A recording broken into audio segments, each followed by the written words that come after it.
Lama pointed out, I think that ethical behavior is another feature of the kind of inner discipline that leads to a happier existence. One could call this ethical discipline. Great spiritual teachers, like the Buddha, advise us to perform wholesome actions and avoid indulging in unwholesome actions. Whether our action is wholesome or unwholesome depends on whether that action or deed arises from disciplined or undisciplined state of mind.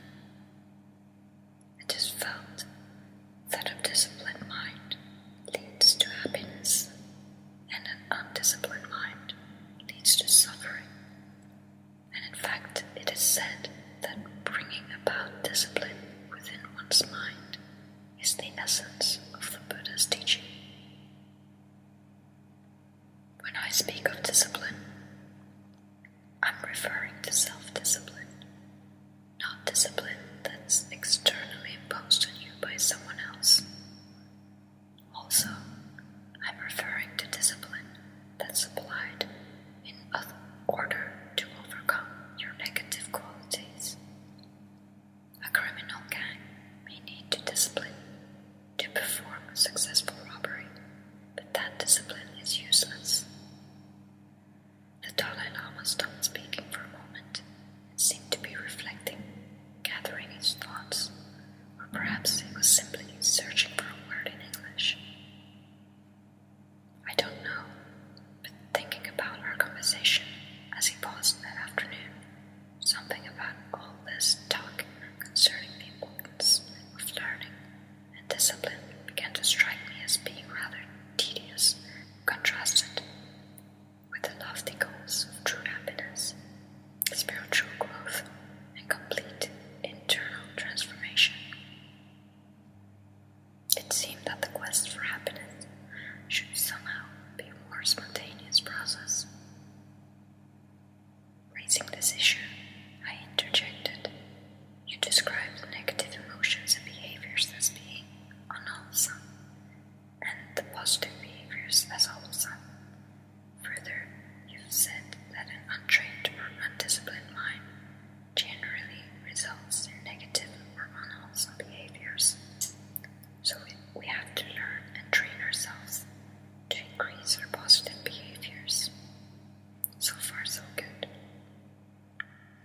But the thing that bothers me is that your very definition of negative or unwholesome behaviors is those behaviors which leads to suffering. And you define a wholesome behavior as one that leads to happiness. You also start with the basic premise that all beings naturally want to avoid suffering and gain happiness. That desire is innate. It doesn't have to be learned. The question then is, if it's natural for us to want to avoid suffering, why aren't we spontaneously and naturally more and more repulsed by the negative or unwholesome behaviors as we grow older? And if it is natural to want to gain happiness, why aren't we spontaneously and naturally more and more drawn to wholesome behaviors and thus become happier as our life progresses? I mean, if these wholesome behaviors naturally lead to happiness, and we want happiness, shouldn't that occur as a natural process?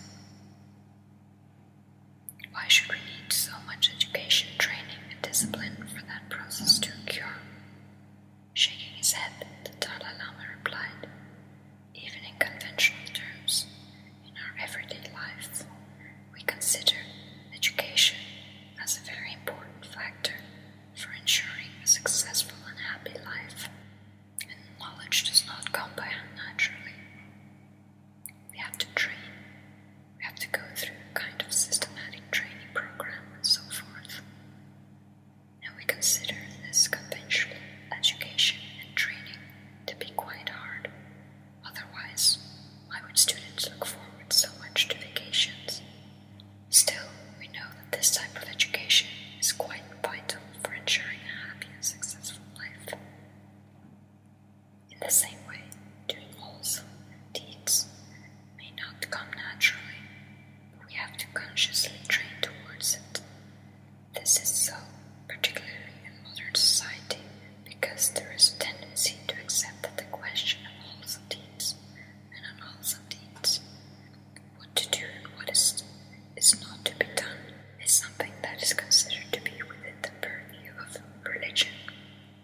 leads to suffering.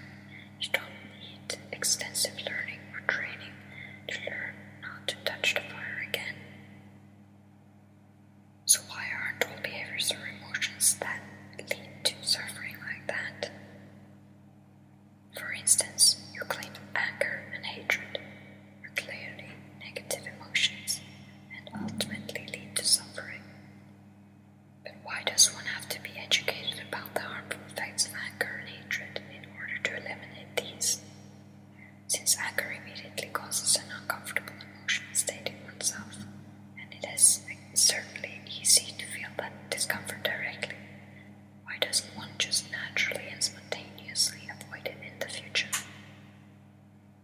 As the Dalai Lama listened intently to my arguments, his intelligent eyes widened slightly, as if he were mildly surprised or even amused at the naivety of my questions.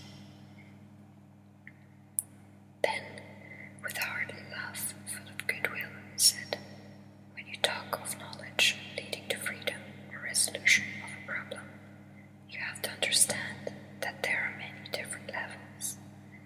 For example, let's say that human beings in the Stone Age didn't know how to cook meat, but they still had the biological need to eat, so they just ate like a wild animal.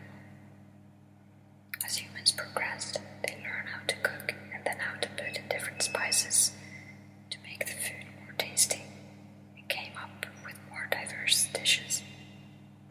And even up to our present age, if we are suffering from a particular illness, and through our knowledge we learn that a certain type of food is not good for us, even though we might have the desire to eat it, we restrain ourselves from eating it. So it is clear that the more sophisticated the level of our knowledge is, the more effective we will be in dealing with the natural world. You also need the ability to judge the long-term and short-term consequences of your behaviors and weigh the two. For example, in overcoming anger, although animals may experience anger, they cannot understand anger is destructive. In the case of human beings, however, there is a different level, where you have a kind of self-awareness that allows you to reflect and observe that when anger arises, it hurts you. Therefore, you can make a judgment that anger is destructive. You need to be able to make that interference.